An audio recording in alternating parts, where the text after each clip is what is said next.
Oke. Apa aja nih tadi? Dikit sih sebenarnya tadi, harusnya udah langsung jawab. Iya. Yo, silahkan dijawab di kolom komentar. Nanti kita akan beri giveaway. Seperti tadi Olive ya yang sudah ya tadi ya. Oke. Oke, ini ada yang udah menjawab benar nih, Bang Ferdinand.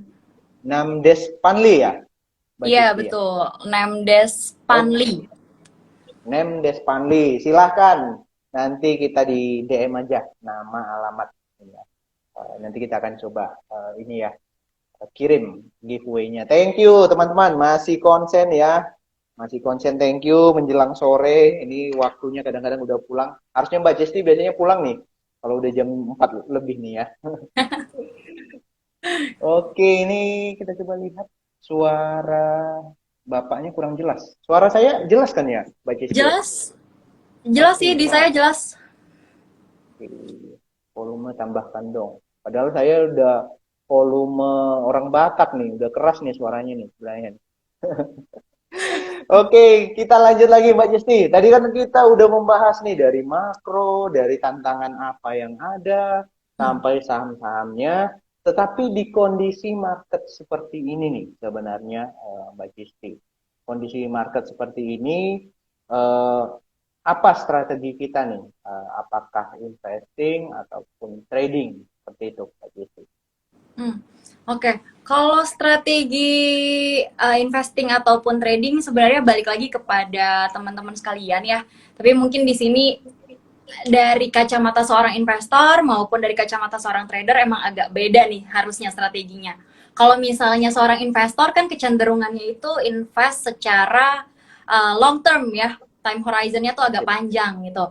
Nah, mungkin strateginya teman-teman bisa manfaatkan koreksi masif di saham-saham yang fundamentalnya bagus, fundamentalnya solid, itu untuk akumulasi kembali gitu. Jadi terapkan DCA method ya, atau dollar cost averaging untuk mengakumulasi kembali atau mulai akumulasi saham-saham yang fundamentalnya bagus ketika dia koreksi gitu. Tapi kalau teman-teman yang trader, ini kan kalau yang trader um, kalau kita bicara buy ketika dia koreksi itu a bit higher to risky gitu ya, sedikit berisiko gitu kalau Berisiko. misalnya akumulasi saham yang lagi koreksi. Nah, untuk trader strategi terbaiknya itu apa? Strateginya tetap lakukan diversifikasi dan jangan all in di satu saham gitu.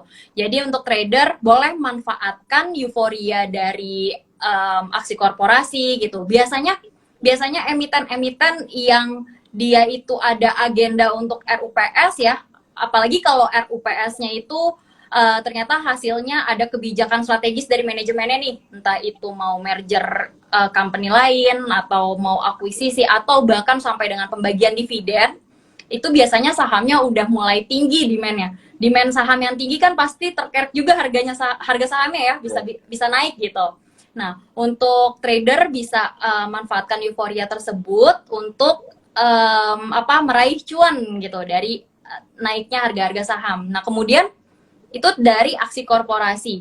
Yang kedua, kita juga sebenarnya masih dalam musim-musim pembagian kinerja ya, pelaporan kinerja. Jadi banyak emiten-emiten yang merilis kinerjanya dan ternyata ada yang kinerjanya tumbuhnya double digit, triple digit, bahkan ada yang turn around gitu. Berbalik dari yang sebelumnya profit loss, jadinya net profit gitu. Bahkan net profitnya juga luar biasa tumbuhnya gitu ya Bang Ferdinand. Nah, ini boleh teman-teman para trader juga manfaatkan euforia tersebut, biasanya karena sahamnya juga pasti ada katalis positif dari hal itu, jadi harganya bisa naik gitu. Dan yang terakhir yang perlu diperhatikan juga dari sentimen market, khususnya hari ini nih, kalau misalnya teman-teman memang cermat ya akan pasar, hari ini tuh ada sentimen juga dari masuknya saham-saham di indeks FTSE Global Equity Index. Nah, itu kan ada euforia yang tercipta dari saham-saham yang Benar. masuk ke indeks tersebut. Nah, boleh manfaatkan euforia itu untuk meraih cuan kalau teman-teman trader jangka pendek. Betul. Jadi intinya adalah sesuaikan dengan profil resikonya teman-teman. Teman-teman mau menjadi investor ataupun mau menjadi trader tadi. Gitu. Jadi teman-teman baru bisa milih sahamnya, sesuaikan gitu. Jangan teman-teman ketika mencoba beli saham-saham yang risky tadi, yang fluktuatif tadi, tapi teman-teman nggak siap nih, ternyata sahamnya turun sekian persen. Gitu. Itu gunanya tadi seorang trader harus disiplin dalam menerapkan cut loss tadi. Ataupun mau jadi investor, jangan teman-teman beli saham niatnya jangka panjang, tapi sahamnya karena sentimen pasar lagi turun, ini teman-teman jadi nggak bisa tidur. Nah, ini kan artinya teman-teman belum tahu apa yang teman-teman beli dan teman-teman belum tahu profil risiko teman-teman itu apa. Itu mungkin pembahasan kita ya, Sobat IDX. Sebelum kita ke pertanyaan, saya bertanya lagi nih. Ini simple, ini pertanyaan kita gampang-gampang sebenarnya buat teman-teman. Pertanyaannya sebenarnya sederhana, berapa suku bunga kita atau 7 days repo rate kita saat ini, teman-teman? Ayo silakan di kolom komentar. Ini harusnya gampang sih. Mbak Cisti juga tadi udah ada sebut. Oke, kita lihat. Ya, belum ada sepertinya yang bisa menjawab. Padahal ini yang lebih gampang sebenarnya pertanyaannya. Oke, berapa? Oke, oh jangan dong. Name Despanli ini udah ya tadi ya. Dina Febriatin, kalau di saya nih. Ini yang udah jawab paling cepat nih. Oh, kalau di 3,5%. saya, kalau di saya Oh iya, M kok. underscore Rofik nih, Bang Ferdinand. Coba ya. Saya juga tadi kelewat sih. M underscore topik ya.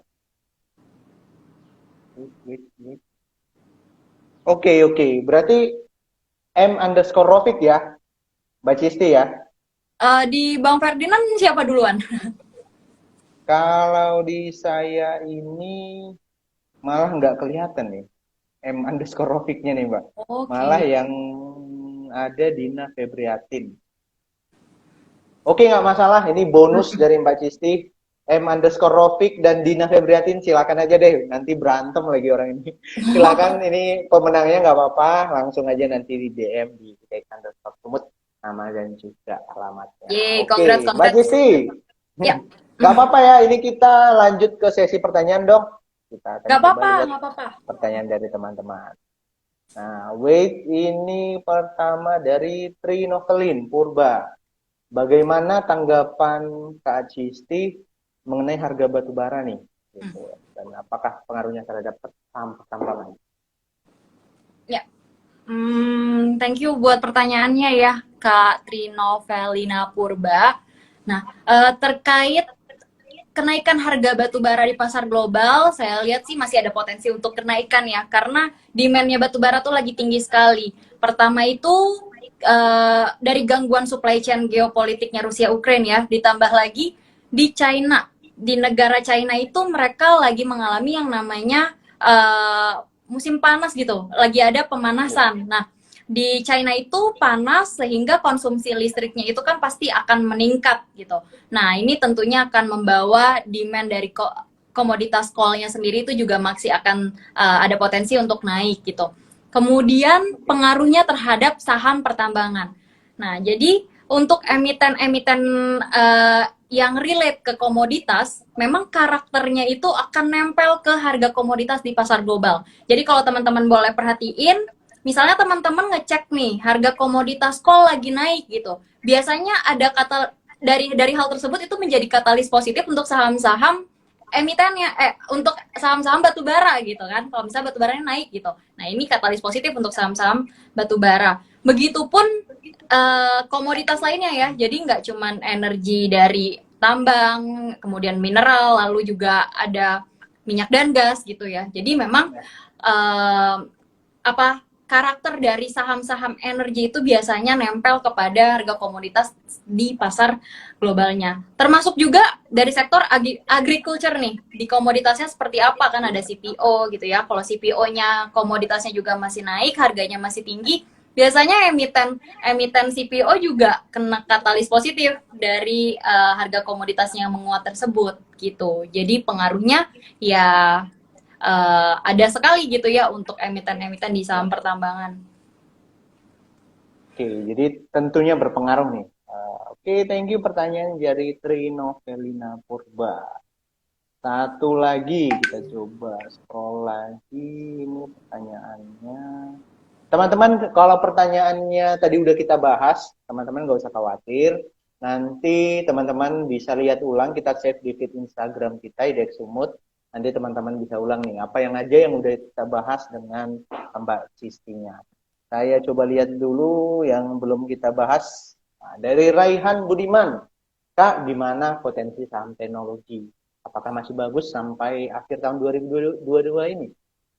Oke, kalau misalnya lihat prospek, saya sih lihatnya saham teknologi masih cukup cerah gitu ya secara prospek. Tapi kalau dari jangka waktu pendek, teknologi itu masih cukup ada tantangan juga terkait dari inflasi yang naik. Kemudian nanti inflasi yang naik tersebut kan bisa menyebabkan kenaikan suku bunganya juga ya. Biasanya responnya itu negatif dilihat dari saham-saham sektor teknologi. Nah, jadi untuk potensi sampai dengan akhir tahun masih positif untuk saham teknologi. Tapi teknologinya tuh teknologi yang mana dulu?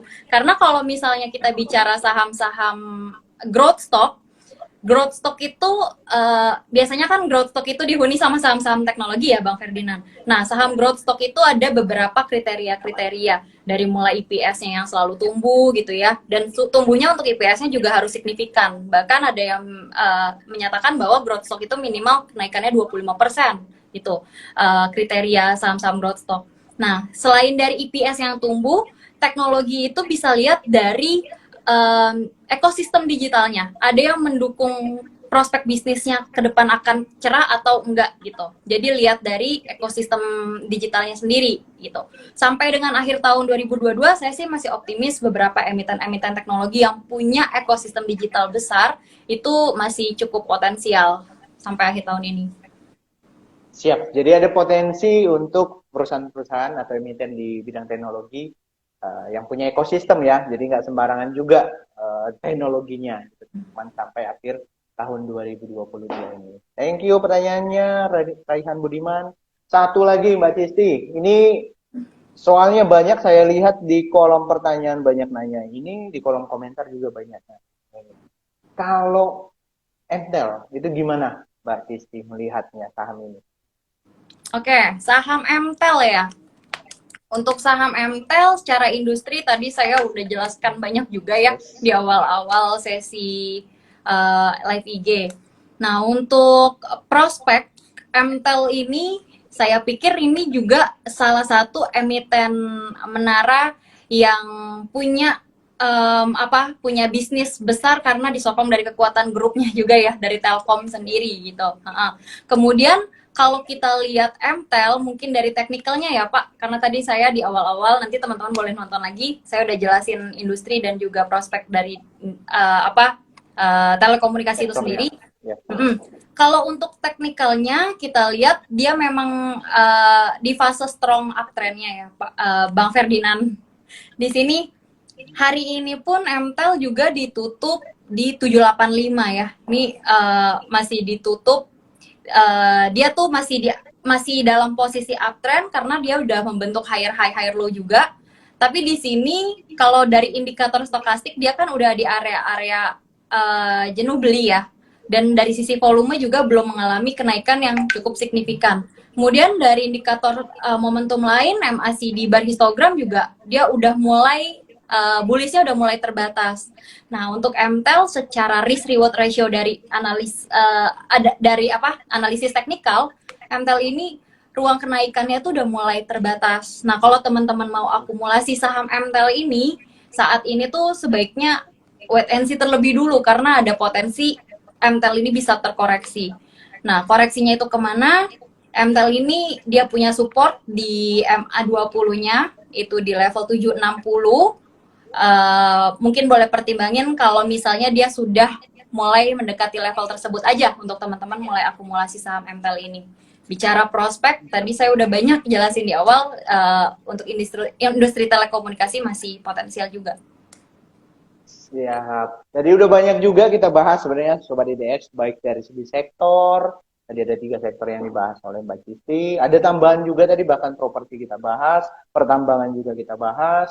Jadi teman-teman nggak usah khawatir, nonton ulang aja nanti di feed Instagram kita. Karena nggak terasa waktu udah sampai segini ya, udah hampir sejam. Ini kalau ngomong sama Mbak Cisti nih, Kita udah dapat insight yang cukup banyak dalam waktu yang sesingkat ini sebenarnya.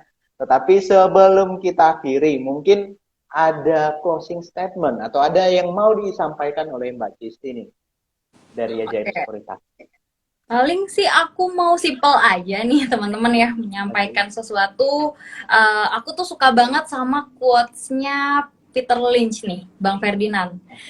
Jadi Peter Lynch pernah ngomong, know what you own and know why you own it gitu ya. Jadi dalam berinvestasi nih teman-teman, karena investasi di saham itu risikonya juga tinggi gitu ya. Jadi sebaiknya kita itu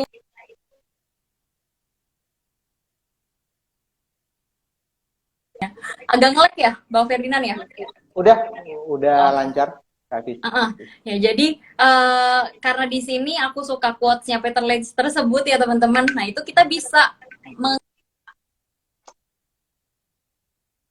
pelajaran dari kisah inspiratifnya para tokoh termasuk si Peter Lynch ini. Karena si Peter Lynch ini dia ini merupakan fund manager nih teman-teman. Dimana dia bisa meraih cuannya, dia bisa sukses cuan juga tidak secara instan gitu. Jadi dia butuh waktu 3 sampai 5 tahun sampai akhirnya dia bisa cuan 500% gitu. Nah, untuk mencapainya dia butuh waktu. Nah, apa yang bisa kita ambil dari kisah inspiratifnya? Yang bisa kita ambil itu ya pasti persoalan psikologi market nih. Jadi kalau misalnya teman-teman melihat market koreksi IHSG ditutup minusnya lumayan dalam gitu ya, minus 1% lebih.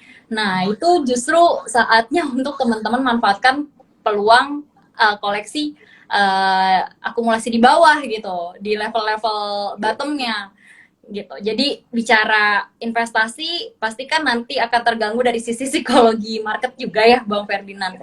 Nah, ini teman-teman yang melihat IHSG lagi koreksi jangan panik, tapi kalau misalnya melihat IHSG-nya juga lagi rally, juga jangan greedy gitu. Tetap kondisikan psikologi market teman-teman itu secara bijaksana lah.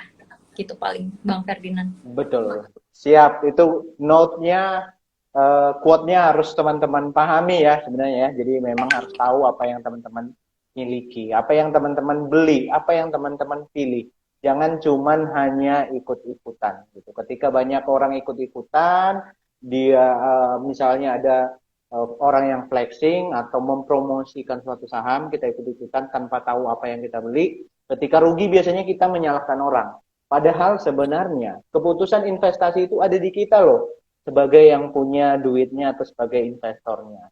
Jadi teman-teman silahkan, tadi itu udah Peter Lynch, harusnya teman-teman tahu lah ya. Ini salah satu legenda, dia juga sempat menjadi mengelola fund manager ya, Magellan Fund.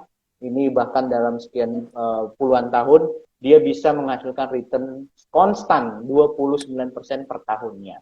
Tapi benar tadi kata Mbak Cisti, ada prosesnya. Nggak tiba-tiba kok bisa 29% setiap tahunnya. Gitu. Jadi teman-teman, pasar modal ini nggak ada yang paling pinter, tapi kita sama-sama belajar sebenarnya.